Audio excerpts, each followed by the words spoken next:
네, 선생님들 안녕하세요. 영상 업로드가 좀 늦어졌죠? 요즘 뭔가 바빠서 조금 늦게 이 케이지 시작해 볼 거고요. 그 영상을 찍으려고 가입한 프로그램에 이런 기능도 있더라고요. 그래서 한번 사용을 해봤고, 어쨌든 유료 프로그램이기 때문에 한번 사용해보고 이게 너무 안 좋다 싶으면 다시 끄도록 할게요. 네. 오늘 해볼 거는 이제 기본적인 EKG, 뭐 카디악 쪽으로 해부 생리 간단하게 하고 넘어갈 거고, 이제 이 자료를 만들고 난 지 조금 지난 자료여서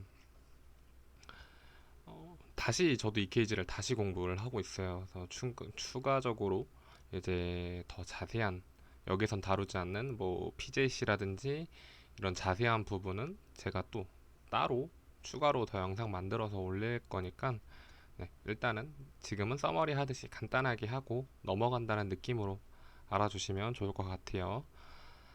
네, 처음 들어갈 거는 이제 EKG 이야기, 기본적인 해부 생리부터 볼 거고, 자, 보시면 이제 성인 간호학에서 많이 보셨던 카디악 그림일 거예요.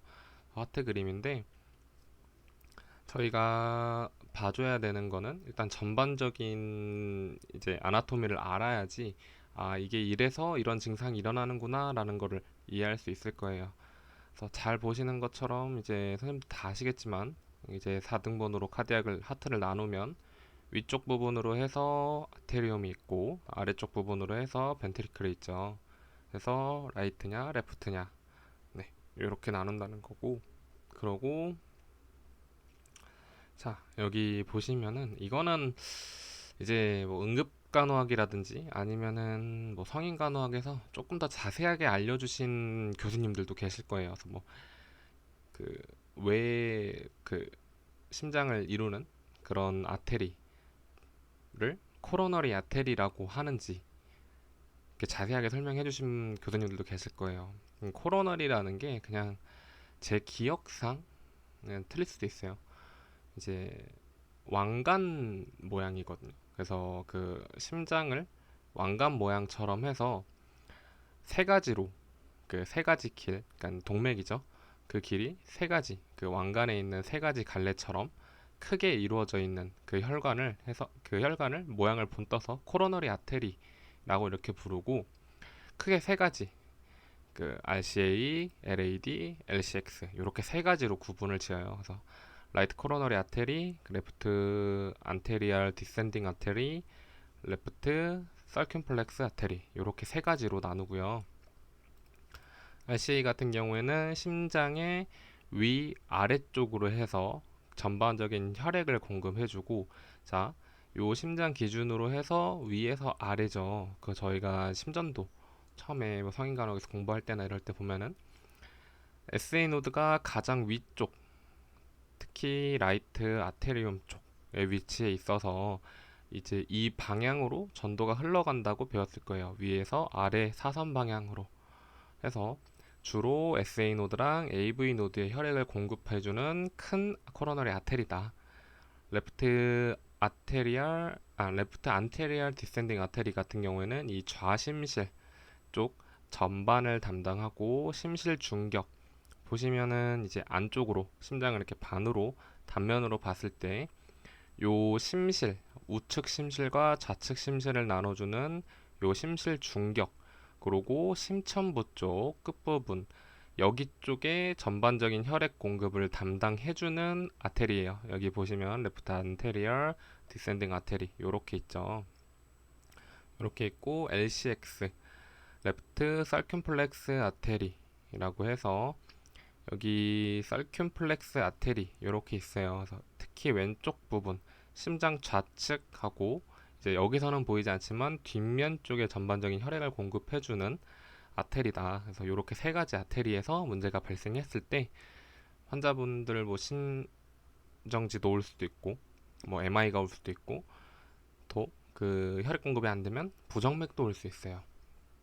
이렇게 세 가지, 그게 아테리가 있다라는 거 아시면 좋을 것 같고, 혈류 역학이라고 해서 헤모다이나믹 이제 볼 거고, 가장 많이 보는 개념은 일단 심박출량이죠. 카디악 아웃풋. 저희가 의학용어로 줄여서 CO라고 하는 거고, 이제 이 카디악 아웃풋을 어떤 식으로 구하냐? 하트레이트 곱하기 스트로크 볼륨이라고 해서 1의 박출량이에요. 심장이 한 번 펌핑을 할 때 이제 바깥으로 내보내는 혈액량. 이제 전반 그 보통적으로 해서 60에서 100ml 정도 되고, 요게 하트레이트 제 심박수죠. 심박수 곱하기 스트로크 볼륨으로 해서 곱하기를 나타내는 게 심박출량이고, 이젝션 프랙션 요것도 이제 성인 간호에서 그 심장 쪽 하실 때 보셨을 거예요. 정확하게 설명해 주신 분들도 있을 거고 저- 정확하게 이해를 못 하신 분들도 계실 거예요. 그래서 심실에서 분출되는 혈액의 퍼센트예요. 혈액의 퍼센트. 이건 무슨 소리냐면 이제 심장이 쭉 돌고 나서 특히 레프트 벤트리클에선 저희가 전신으로 쏘죠. 이제 전신 순환의 첫 스타트 부분이라고 보면 되는데, 예를 들어서 제가 그 폐순환을 거쳐서 들어온 혈액이 100ml라고 계산을 해볼게요. 100ml라고 계산을 했을 때 이제 내 좌심실 쪽에서 온몸으로 뿜어내는 혈액의 분출량을 보는 거거든요. 퍼센테이지를.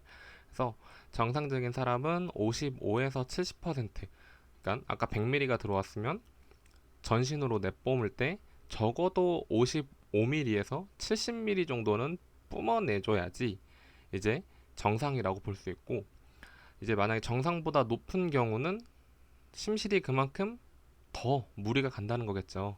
그래서 좌심실 비대 증상이 올 수 있고, 정상보다 낮은 경우에는 이제 그만큼 심실 안에 더 많이 피가 차 있는 거니까, 피가 차 있으면 어떻게 되겠어요?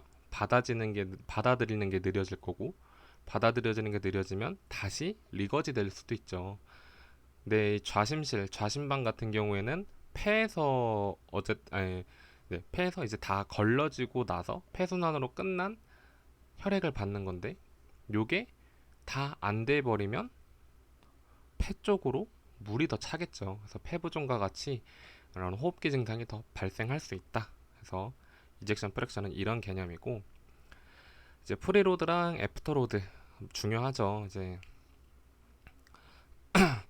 혈압을 결정할 때 가장 중요하게 보고, 심기능을 평가할 때도 중요하게 보는 개념이에요. 프리로드 같은 경우 전부하라고 해서 이제 심실의 이완기 말에 혈액이 최대로 찼을 때 압력이고, 다른 말로 표현해서는 심장이 늘어날 수 있는 힘을 얘기해요. 다른 말로 또 표현을 하면 이런 전부하가 낮다는 거는 심장이 늘어날 수 있는 힘이 약하다는 거죠. 그 말은 뭐냐면 전반적인 볼륨이 떨어져 있다는 걸 또 의미할 수 있어요. 왜? 많이 들어와야지 그만큼 심장이 늘어나는 건데 볼륨이 낮아. 그러니까 예를 들어서 순환 혈액량이 적고 뇌 전반적으로 물을 많이 안 마시거나 이랬을 때 자연스럽게 몸에 돌고 있는 혈액량은 줄어들겠죠. 낮다는 것을 의미하니까 이때는 승합제를 사용하기보단 전반적인 볼륨을 넣어주는 게 우선적이에요. 그래서 뭐 이 아래 환자가 왔을 때 보면 이 환자 정확하게 뭐 카디악적으로 평가가 안 이루어졌을 때, 정확하게 뭐 혈액 검사라든지 이런 게 평가가 안 됐을 때 혈압이 낮으면 우선적으로 플루이드를 로딩을 해주죠. 이건 이 프리로드를 증가시켜 주려고 하기 위함이에요. 그리고 애프터로드, 이거는 심실이 수축했을 때 발생하는 일종의 혈관 저항성이고, 말 그대로 이 애프터로드가 높아야지 혈압이 올라갑니다. 요 정도만 개념만 알고 가시면은 일단은 기본적인 해부 생리나 혈류 역학적인 부분은 조금 알고 넘어가실 수 있다라고 생각하시면 될 것 같고, 오늘은 전반적인 뭐 어브노멀한 EKG를 다루기보다는 EKG의 전반적인 이해랑 이런 거를 조금 설명드리고 싶어요. 그래서 다음 시간에는 이제 EKG를 보는 방법하고 뭐 어브노멀한 EKG 몇 가지 대표적인 것들 보고 설명할 거고, 좀 헷갈릴 만한 거는 따로 빼내서 또 따로 설명을 좀 드리고 싶어요. 자, EKG 이해하기 부분이고, 저희가 많이 들어봤죠. SA 노드, AV 노드, 뭐 히스 번들, 프로킨의 섬유, 뭐 번들 브런치 뭐 많이 들어봤을 거예요. 그래서 이 SA 노드 선생님들이 학교에서 배울 때 페이스메이커라고 많이 들어봤을 거예요. 이 페이스메이커 언제 또 많이 사용하죠? 보통 이제 달리기, 마라톤 같은 거 할 때 그 사람이 처지지 않게 하기 위해서 전반적으로 그런 컨디션을 이런 조절을 해주는 사람을 페이스메이커라고도 하죠. 옆에서 같이 뛰어주고 해주시는 분들을. 이 SA 노드는 심장의 이런 심전도의 가장 기본, 근본이 되는 부분이고, 분당 60에서 100 bpm 정도, 그러니까 하트레이트를 발생을 시키고, 이거는 전기 자극이라고 생각하시면 돼요.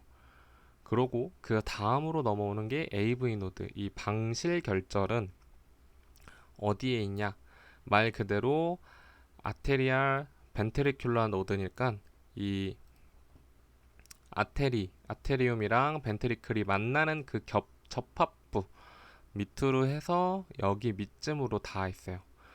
이게 지금 요렇게 그려져 있으면 이쪽 윗부분이 저희가 SA 노드고, 이쪽으로 나눠져서 중간쯤으로 왔을 때 여기쯤이 이제 AV 노드가 있는 곳이고요. 그러고 나서 이 심실 중격을 타고 쭉 내려오는 여기 번들 부분을 히스 번들, 심방이랑 심실을 이어주는 이 부분이고요. 그리고 이제 번들 브런치라고 해서 AV 노드에서 자극받은 거를 우심실, 좌심실로 또 뿌려주는 거예요. 전기적인 신호를. 그리고 이제 조그맣게 있는 섬유질, 이 프루킨의 섬유가 있고, 심실 전반적인 이제 움직임에 그 전기 신호를 뿌려주는 역할을 프루킨의 섬유가 한다. 네, 이렇게 아시면 될 것 같고요. 심장 자체의 페이스메이커는 저희가 아까 SA 노드가 근본이라고 했죠. 그래서 60에서 100분, 60에서 100회 분당 이렇게 하트레이트가 뜨게 만들어져서 저희가 바이탈에서 하트레이트 정상 범위를 60에서 100회로 보잖아요. 그래서 이렇게 해서 SA 노드가 분당 60에서 100회 정도의 정기적인 신호를 내보내주고, 그러고 이 SA 노드가 멈춰버리면 심장이 안 뛰겠죠. 페이스메이커니까. 근데 그건 또 아닌 게, 우리 심장은 생각보다 강해요. 또 생각보다 약해요. 그 이유 중에 하나가 이 SA 노드 말고 따로 AV 노드라든지 프루킨의 섬유에서 자체적으로 띄워주는 페이스메이커 역할이 또 있어요. 이 심장의 가장 큰 페이스메이커는 SA 노드가 맞는데, SA 노드가 제 기능을 못할 때 AV 노드, 프루킨의 섬유에서 그만큼을 보상을 해주는 거예요. 그러면 60에서 100회 SA 노드에서 뛰는데 AV 노드에서도 40에서 60회 뛰어버리면 이거 문제가 되는 거 아니냐 생각을 할 수 있어요. 근데 SA 노드가 60에서 100회를 분당 뛰고 AV 노드 같은 경우에 40에서 60회, 프루킨의 섬유는 20에서 40회 뛴다고 하면, 사실 분당 가장 많이 뛰는 거는 SA 노드죠. 근데 가장 많이 뛴다는 건 뭐겠어요? 가장 강력한 신호라는 거예요. 우리 심장은 가장 강력한 전기 자극에 따르기 때문에 SA 노드에 있는 이 전기 자극을 우선시합니다. 그래서 60에서 100회가 정상이고, 그 기능을 못할 때 AV 노드, 프루킨의 섬유에서 그 보상 작용을 해준다 라고 생각하시면 좋을 것 같아요. 네. 그래서 EKG, 이 노멀 사이너스 리듬이라고 해서 이제 정상적인 동리듬을 갖고 왔어요. 이게 가장 노멀이 되는 EKG 리듬이고요. 자, 저희가 PQRST라고 하죠. 자, 보시면 처음에 P파가 나오고요. 그리고 내려가서 Q파로 한번 꺾이고, 알파로 올라갔다 S파로 내려가고, 올라가서 그 P파처럼 TA부가 한번 더 나와요. 요걸 이제 PQRST라고 하고 저희가 각각 이제 그 구분 지어서 보는 건 P에서 R까지 보는 그 PR 인터벌이라든지 그리고 QRS는 저희가 합쳐서 QRS 컴플렉스 심실 수축 단계 이렇게 따로 보고요. S파부터 T파까지가 이루어지는 이 ST 세그먼트 이렇게 보고 Q파에서 T까지 보는 QT 인터벌 이렇게 나눠서 볼 거예요. 그래서 각각 나눠서 보면 자, 이 P 웨이브 심전도에 가장 처음 되는 부분이죠. 저희가 전기 자극의 가장 우선 기원은 누구라고 했죠? SA 노드예요. 말 그대로 SA 노드에서 처음 시작한 전기 자극을 P파라고 합니다. 정상적인 쉐이프는 반듯하고 앞에 QRS랑 이어지고 그리고 위로 볼록 상승한 모양으로 보여집니다. 이 P파가 다른 말로 의미하는 건 심방수축을 의미해요. 그래서 요렇게 P파는 심방수축을 의미하고 여기 이제 뭐 어브노멀한 P웨이브 이런 거는 조금 나중에 한 번에 보면서 설명드릴게요.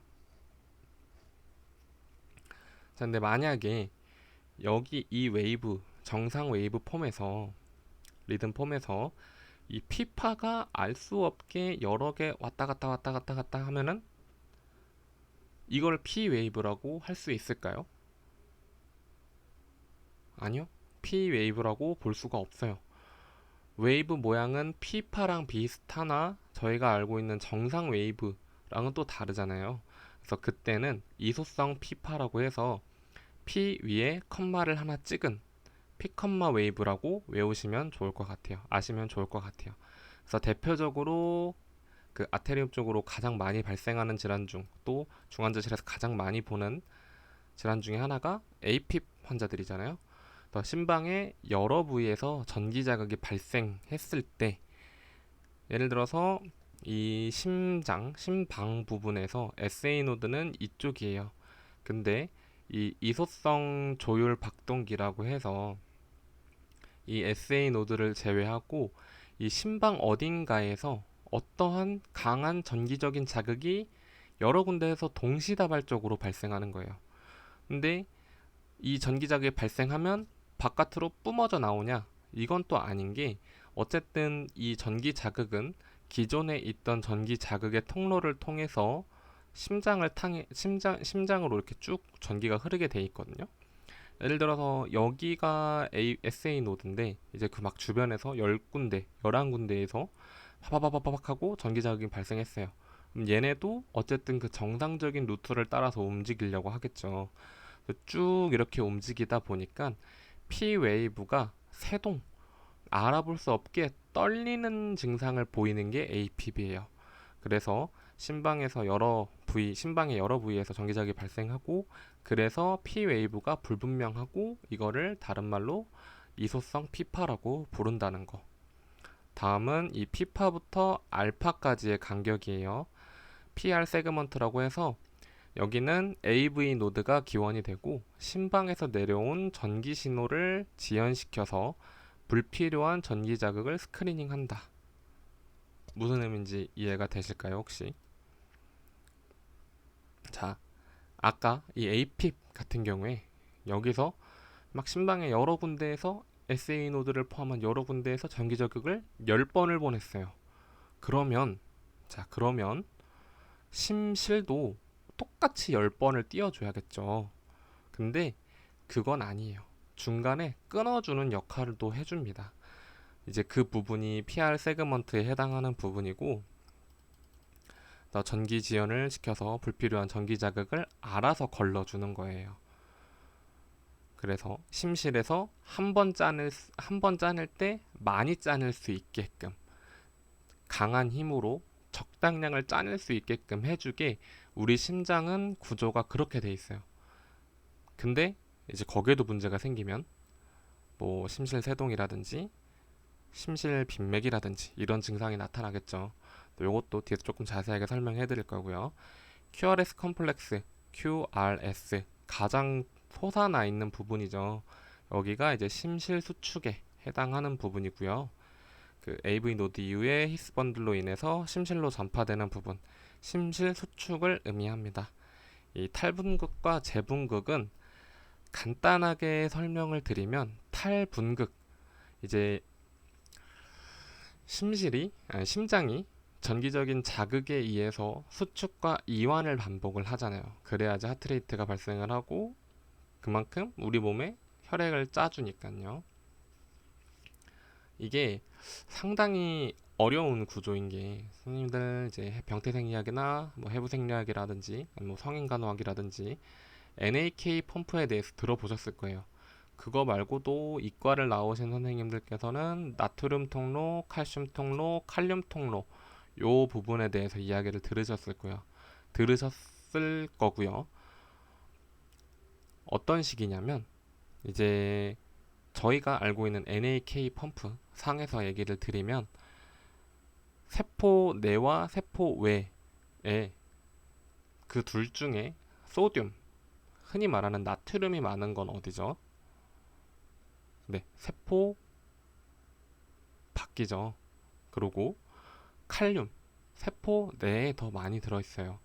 네, 이 나트륨 통로 같은 경우에는 밖에서 안으로 들어가는 영통로만 있고, 포타슘, 이 칼륨 통로 같은 경우에는 안에서 밖으로 나가는 통로만 열려져 있어요. 요걸 이제 저희가 합쳐서 NAK 펌프라고 부르는데, 이런 전기적인 자극에 의해서 이온들이 서로 움직이는 거를 탈분극, 재분극이라고 하고, 탈분극은 간단하게 수축이라고 생각하면 조금 편하실 것 같아요. 그래서 재분극은 이제 이완하는 단계라고 지금은 간단하게 이해하시면 좋을 것 같습니다. 네, 그래서 다음 T 웨이브는 이제 이제 피파에서 심방이 뛰었고 QRS 컴플렉스에서 심실이 뛰었죠. 마지막 이 T 웨이브는 뭐냐면, 심방하고 심실이 다 뛰고 쉬기 직전까지, 이제 쉬는 단계까지 온 웨이브를 T 웨이브라고 생각하시면 편할 것 같아요. 그래서 이완기 단계이고요. 이제 저희 심장은, 여기서 하나 더 TMI로 조금 알려드리고 싶은 건, 불응기라는 단계가 있어요. 불응기, 말 그대로 응답하지 않는 시기가 있는데, 그게 언제냐? 자, 이 PR 시그먼트에서 알아서 걸러준다고 했잖아요. 이 스크리닝 해준다고 했잖아요. 심방은 여러 번 뛰되 심실은 한 번 뛸 수 있게 해주는 거. 그래서 이 Q파부터 이 T 웨이브의 하향 끝까지를 불응기라고 해요. 어떠한 전기적인 신호에도 더 심장이 못 뛰게끔 딱 정해진 횟수만큼만 뛰게 해주는 걸 불응기라고 하는데, 이 불응기 안에서도 절대적인 불응기랑 상대적 불응기가 또 따로 나뉘어요. 어떻게 나뉘냐면, 가장 중요한 거는 우선순위를 두자고 하면 아무래도 혈액을 짜내는 심실수축 단계겠죠. 심실수축은 이 QRS 컴플렉스부터 이 T 웨이브의 상승 곡선까지, 상승 그래프까지 해갖고 여기 부분을 이제 저희가 절대적 불응기라고 부르고, 이 T 웨이브에서 아래로 내려가는 하향 곡선 부분은 상대적 불응기라고 불러요. 물론 정상적인 사람이라면 이 불응기 기간 동안은 어떠한 전기적인 자극의 신호에도 반응하지 않고 정해진 심실수축만 이뤄지는 게 정상적이지만, 자, 상대적 불응기, 이 T 웨이브에서 내려가는 부분, 이 부분 있죠. 이 부분에 문제가 생겨버리는 거예요. 네, 예를 들어서 아까 그런 APIP처럼 특정한 길이 아닌 새로운 길이 전기적인 자극의 신호를 만나서 빙글빙글 전기적인 자극이 계속 돕니다. 전기 신호가 빙글빙글 계속 돌다 보면 이제 그 전기적인 힘이 강해져서 이 상대적 불응기 시기에 심실의 자극이 한 번 더 자극이 와요. 자, 이거를 저희가 학교에서도 배웠을 거예요. R-on-T 현상이라고 해서, 저희가 심실 빈맥할 때 배울 내용인데, 아론티 현상이 나타나면 이 심실 빈맥 중에선 위험한 단계예요. 바로 심실 빈맥이 아니라 심실 조기 수축 단계, 이제 위험한 단계인데, 이제 요 아론티 현상이 일어나는 심실 조기 수축은 V택이 올 수 있고 V핍까지도 가면서 결국엔 에시스톨까지 올 수 있는 단계예요. 그래서 PVC 리듬에서 아론티 현상이 있는지를 또 잘 봐주셔야 되는 이유가 이 불응기에 해당하고, 이 T 웨이브가 그래서 중요하다라는 거 아시면 좋을 것 같아요. 그리고 이 QT 인터벌, Q파부터 T 인터벌은 아까 얘기 드렸던 것처럼 심실의 탈재분기, 재분극, 심실수축과 이완이 걸리는 시간, 이 기간이 또 짧으면 안 좋고 길어져도 안 좋겠죠. 그래서 정상적인 범위도 나중에 같이 설명드릴 거고, 요렇게까지가 기본적인 해부 생리, 기본적인 이 게이지 내용이에요. 그래서 그 다음부터는 아테리아부터 해서 적셔널 리듬 쭉 내려가서 이제 방실 차단, 그리고 그 벤트리컬 쪽으로 문제 있는 경우도 이렇게 자세하게 설명드릴 예정이에요. 네, 오늘도 고생하셨고, 요 근래 신규 선생님들 서브 차지 트레이닝 받느라 고생 되게 많으신 거 알아요.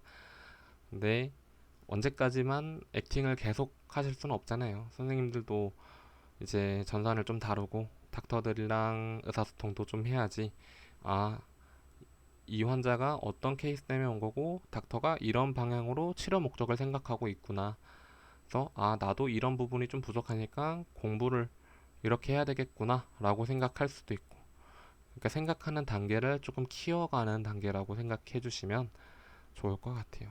저도 많이 힘들었어요. 차지 보기 전까지 그 서브 차지 트레이닝 할 때 상당히 힘들었어서 어떤 마음인지 아는데, 같이 열심히 해봤으면 좋을 것 같아요. 해보면 좋을 것 같아요. 고생하셨고, 네, 다음 근무 때 뵙겠습니다.